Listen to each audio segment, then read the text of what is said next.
Good morning and welcome to More Than Meets the Eye. I'm your host, Blind Prime, and this is my co-host Cream the Cat, who is doing his normal thing of sleeping. Who's a sleepy guy? Who's a sleepy guy? You're a sleepy guy. All the time with him. He likes posting up on this table and taking a nap. That is just you know, his version of paradise. He's just sleeping on my table with all the lights around him. So, for today, I have for you Transformers Alternators Shockblast in their robot mode. And we're going to do an in depth, hands on review of this robot mode and talk about it. We'll discuss the articulation, we'll discuss any accessories he came with, and mainly we'll just talk about the feel of the figure and the pros and cons of him. And at the end of the video, we'll give a letter grade to determine, where he scores between an F and an S. So, without further ado, sit back, relax, hit the like button, subscribe if you're not already subscribed, and give me a listen as I raise awareness for the blind and the visually impaired through alternative means and methods. And this is including to, but not limited to, verbally describing to you Shockblast's robot mode from Alternators in Beneltech. Okay, this is a fun robot mode. I'm going to be really honest with you on this one.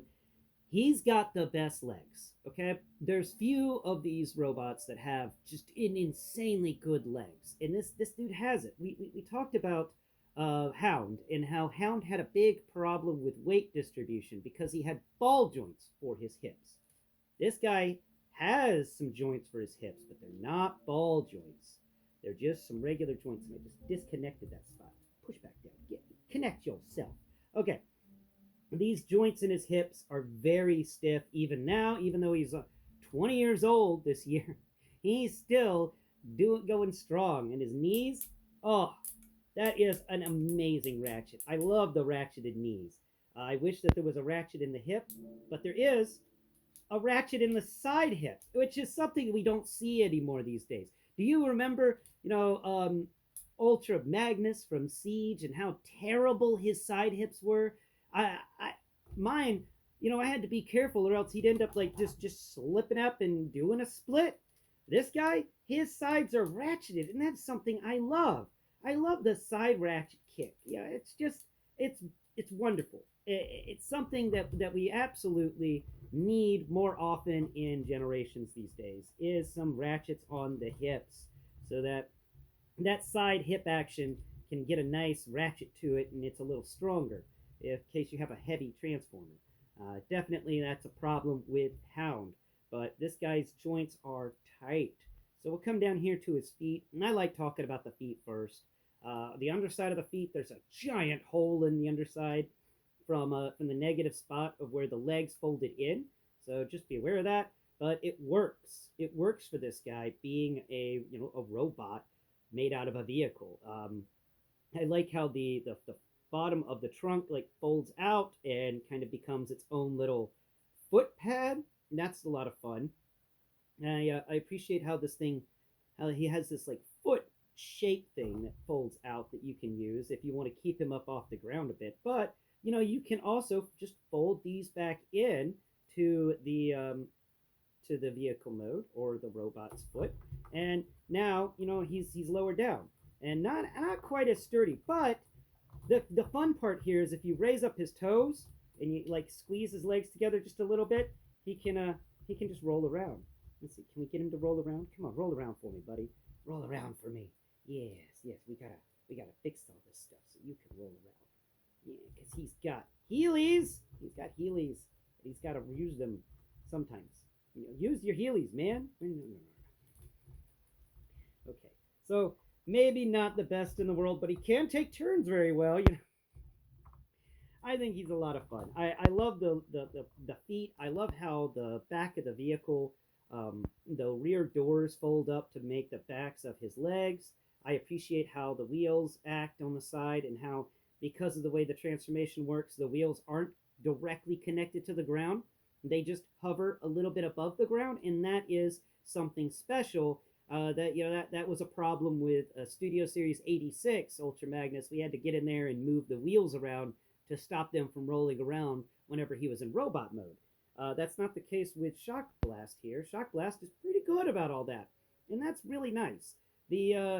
The foot itself has some back and forth articulation, but there is no side to side, so there's no ankle tilt going on here. But you do have tilt for the foot backwards and forwards. And then we have a swivel at the foot itself. You can swivel at the foot, and that can kind of give you an ankle tilt in a way by swiping the foot a little bit to the side and moving it up and down. But that's just a lying ankle tilt. Knee, single jointed knee, but it's got a stiff ratchet. That is a really fun knee. And then the side, of course, side kick has a ratchet. Up, forwards and backwards range on the hip has no ratchet, but there is an, well, actually, to rotate the hip, you got to like kick it up to the side and then rotate it around. I do love that you can do that with these legs.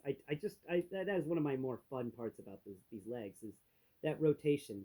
That's just neat. I like it. Now we're moving up here. The hip rotates 360 degrees. Not too bad. Not too bad at all. The body shape here for the thighs and the legs, we do get a little bit of sculpt work in these thighs. I really like that. And I remember this little area being like purple and being a lot of fun.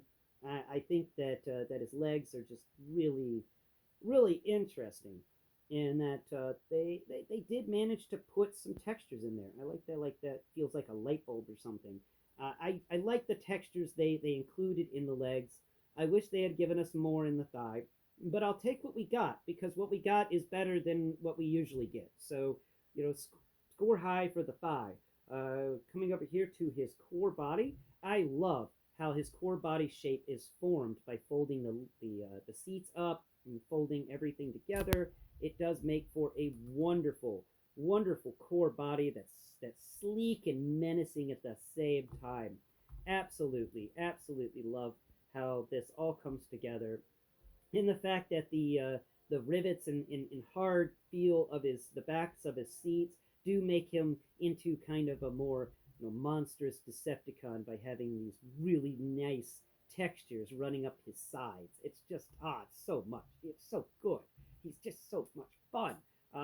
Coming up here to his chest area, we get we get the grill and stuff for the front of the vehicle. I like that he's got headlights up there. That's one of the nice things about the ones that have vehicle fronts for their chest is they can always turn on the lights to show them the way. I love it.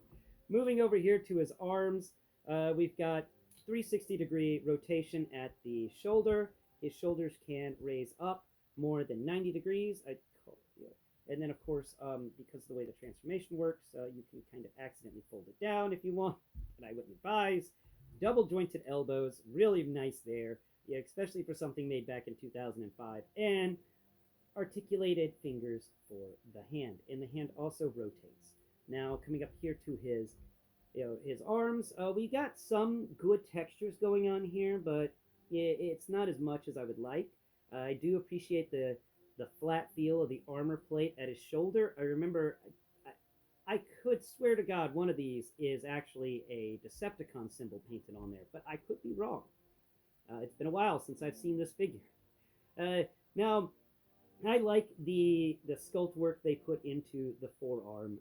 It's minimalistic, but it at least is something, and it works. It does make him feel a little better. And then on the arm that has the gun attachment wiggles on its own little joint. So for the first time ever, Shockblast can actually point his gun arm in different directions. He can actually spin it if he wanted to make a spiral shape while shooting, or he can just lay on it and spin it in circles to he can call that his his special beam cannon. He spirals the beam. Crap, now I'm thinking of Uzumaki. Darn it. That enemy messed me up. Now let's move around over here to his head. His head, of course, being one of the more interesting heads in Transformers in general. This is just a very unique head. I liked Shockwave's head because he was the most cold, robotic creature out of all the Decepticons. He was the most non-human, and his head showed it with just this one eyeball that reminds me of a Zaku, and then it's just this rectangular thing that comes off on little edges on either side. Kind of makes me think of the the drone heads from the second Iron Man movie. Very similar kind of style to them, but I like his little rabbit ears on either side. I appreciate that they give rabbit ears to many of these Transformers. It's a lot of fun, but that actual eye in there is sculpted out. You can get your thumbnail in there, or fingernail in there, and feel how the eye itself is sculpted out.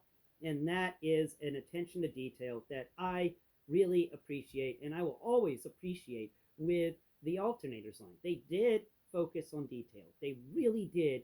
And for the time, for 2005, this was the most detailed thing we had ever gotten in Transformers. The Masterpiece line had just come out with MtMtE-R-308. We talked about MtMtE-R-308 on this channel in I think it was my 1,000 subscriber special video, where I brought out my MtMtE-R-308 and we went over it.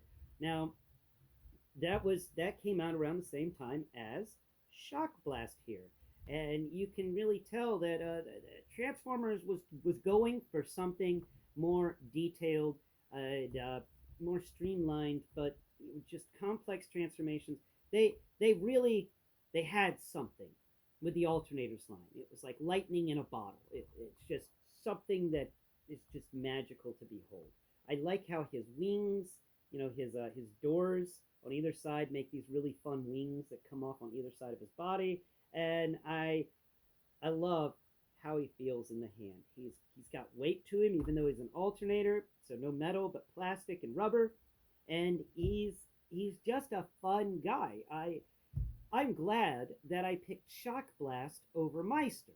Now, Meister is Jazz, by the way. If you weren't aware, they didn't have the ability to do, to have Jazz, and I think maybe that had to deal with the fact that Jazz Land had just opened, the Six Flags over New Orleans. It had just opened, and that managed to stay open for all of a year, maybe 2 years before Katrina took it out. And and then a few years later, they could use the name Jazz again. So I'm wondering if them not being able to use Jazz was associated with Jazzland, New Orleans, the Six Flags park there. But this is an amazing robot. Even though he doesn't have ankle tilt, I forgive him for that because he came out 20 years ago. He is just spot on a great robot mode. Sticks together, no loosey-goosey stuff. He's just good. All around good. So I will give him a grade of an S. This guy gets an S ranking for his robot mode, an A+ ranking for his transformation, and an S ranking for his vehicle mode. Most of the alternators, spoiler alert, most of the alternators will be getting S rankings for their vehicle mode because that was the focus. But with the ones that can manage to get an S ranking for the robot mode, top notch, top notch. I dislike how it's easy to take him apart from this mode, but at the same time, I appreciate that it's easy to take him apart from this mode and transform him because if the transformation's already a bit pain, it's a bit of a pain. So having it, it easy to take him out of robot mode is actually a bonus in my opinion. But I've blathered on long enough about Shockblast. He is one of my not my favorite alternators, but I really think that he is one of my favorite alternator head sculpts. That's for sure. Really unique. I absolutely appreciate this guy, and I am happy that I was able to bring him to you today and showcase him. Thanks again for watching. I've been Blind Prime, and Cream has slept through the entire video. So until next Prime, bye-bye for now.